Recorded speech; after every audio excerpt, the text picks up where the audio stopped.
El día de hoy puede ser cualquier noche, de cualquier fecha, la que ustedes consideren, la que sea, no importa, el asidero específico de una asignatura o de una efeméride, sino lo que importa es que un día como hoy es como transcurre justamente mi noche escribiendo y escribiendo y escribiendo hasta la mayor de los agotamientos que me sea posible darle soportar y continuar con la enciclopedia de ese tamaño. Es, como lo digo, orgulloso de mi trabajo, por supuesto que sí, pero con la modestia también de la revisión acurada y precisa, permanente y paulatina de revistas viejas, Vodevil, 1951, 1952, Pigalle. Miren ustedes aquí este tipo de publicaciones junto con otras más recientes que de todas maneras son de larga data. Aparte de esta de Pigalle que les digo, estoy hojeando la revista Venus, por ejemplo, viendo, revisando a Julissa y revisando a Sonia Furio. En fin, un día como hoy, a cualquier hora, la que sea, trabajar es fundamental porque en algún momento, desde luego, estará cumplido lo que ahorita significan aproximadamente 1,700 mujeres del tablado, en la perspectiva de recuperar una memoria que implica momentos históricos, etapas por las que vivió nuestro país en su propio contexto, sus creaciones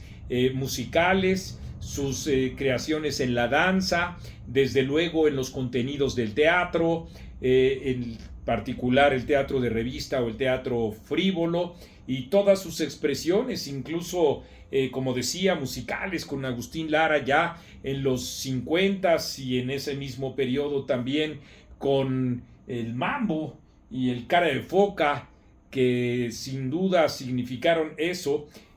Damaso Pérez Prado, y el cha-cha-cha, algunos de los sonidos que marcaron a esa época. Comparto, desde luego, ojalá que ustedes así lo acepten, con toda la humildad, este espacio que significa el trabajo cotidiano. Mientras les doy una pequeña muestra, espero que a ustedes les importen también temas que van más allá de la propia política y que nos permiten tener la recreación cultural, la revisión de lo que ha significado para nuestro país la mujer, su aporte en este que es un vericueto nada más, artístico, dancístico,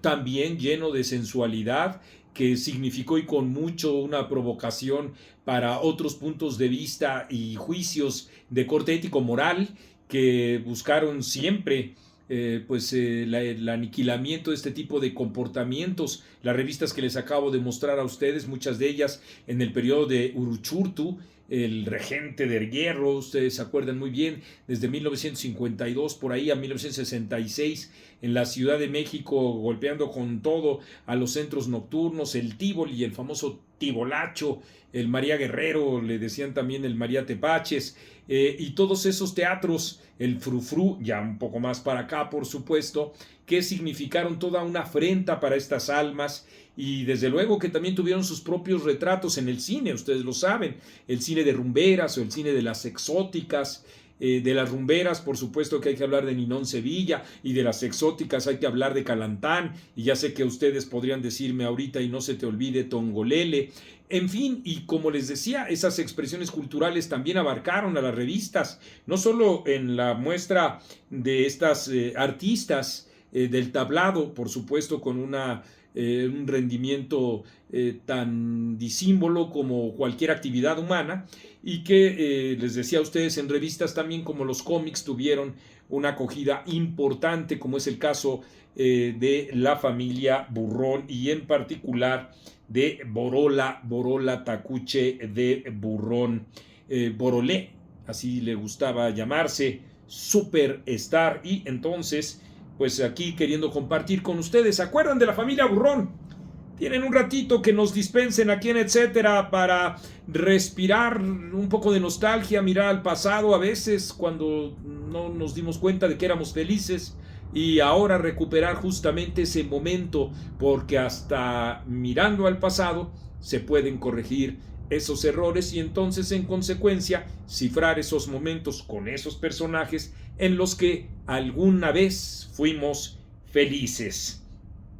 El texto completo se encuentra en la www.etcetera.com.mx y forma parte también, como les digo, de nuestras actividades editoriales. Ustedes conocen muchas de ellas: Los farsantes de la 4T 1 y 2, este libro que les estoy mostrando, mi libro sobre los bufones de la 4T y tantos otros que han sido, y que les agradezco mucho a ustedes, todo un éxito editorial. Y en este que son más de 1500 nombres, pues esperamos desde luego también que ustedes participen fondeando a este proyecto con, debajo de esta pantalla, el número de cuenta que ahí tienen. Sin más rodeos, Borola Tacuche es hija de Telésforo y Natalia y hermana mayor de Ruperto. Proviene de una familia acaudalada de la Ciudad de México y es emblema de la mujer que lucha a brazo partido por las personas a las que quiere, sin mediar tregua a la imaginación y a la osadía. Desde niña hizo sufrir las de Caín a su tía y tutora, la millonaria Cristeta, por su carácter resuelto y travieso que la condujo a indescriptibles peripecias, aunque su amigo, en ese entonces su amigo Regino Burrón, un humilde y prudente hombre, le pidiera sensatez, pero nada más natural entonces que entre aquellos contrastes y la osadía de la niña, de esa amistad naciera el amor.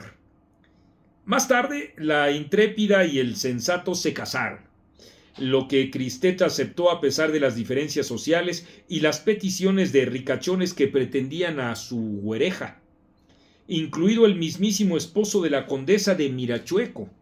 Lo que no pudo hacer la ricachona fue ayudar con money a su sobrina, porque lo impidió su consorte, el orgulloso peluquero, hijo de Telésforo, de quien aprendió el oficio. Borola y Regino tuvieron dos hijos, Macuca y Regino, el Tejocote, y adoptaron a Foforito, hijo de Susano Cantarranas y Lucy Yadira, la gitana. Don Susanito, como le dicen de cariño, es un contumaz bebedor de caldo de oso y tan encadilado como el gallo, díganlo si no algunas de sus novias, la güera Pichardo, Nancy Carola, Betina Débora y la divina Chuy de apellido Chicuil, quien quizá, solo quizá, sea el amor de su vida. No existe registro hemerográfico que permita fechar cuando por primera vez Borola Tacuche salió a torear a la brosa en los senderos del glamour. Desconocemos las circunstancias en que lo hizo, pero no hay duda de que alguna vez, como ella afirma, levantó la patita y, como hace unas horas me dijo un amigo, para ver qué pasaba, y fue la mamá de todas las encueratrices de la canica y sus orillas. Y quizás sobre todo, ignoramos la edad en la que se dedicó a esa profesión, además de haber sido albañil, luchadora, taquera, piloto, chofer y revolucionaria con su mosquetón, entre otras labores que emprendió para defender a su familia de la pobreza, ya que en la peluquería de su esposo, el Rizo de Oro, a veces no se paraban ni las moscas. Borola fue vedette internacional, conocida sobre todo como Madame Borolé, de apellido Takuchov, aunque también como la Poa y la Diabólica Víbora. Fue dueña del esqueleto más famoso que zarandeó con jiribilla mandando picoretes al aire, que conste para evitar los celos de Regino. El Teatro Alegría fue testigo de sus canijas actuaciones y de las loas que le rindieron. El diputado Bolovanes puso su achoralado carro a sus órdenes. Un rico ganadero le prometió que ella llenaría la bodega con filetes así de gruesos, y el senador Pitirijas le prometió las mejores prendas. Todo eso lo rechazó con el nombre de su familia, porque en cierta ocasión estuvo a punto de divorciarse de su esposo por tales causas. Incluso esa noche una multitud la llevó en hombros hasta su house. Pero eso sucedió hace un chorro de años y aunque la flaca quiso reverdecer laureles, no le fue posible. Por ejemplo, el 1 de diciembre de 1974 pidió chamba como primera bailarina y logró ser cigarrera en el cabaret Patada y Ritmo.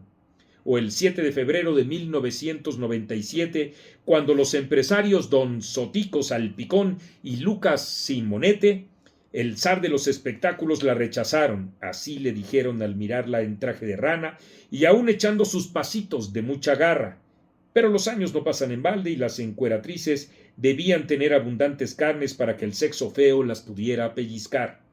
El caso es que a la reina de las tablillas de antaño no le bastó mover chabocholas macizas ni cantar el cuchichí, la melodía que la catapultó al éxito. Y lo que sobrevendría, ustedes pueden en efecto verlo en la www.etcetera.com.mx. Pásense ahí,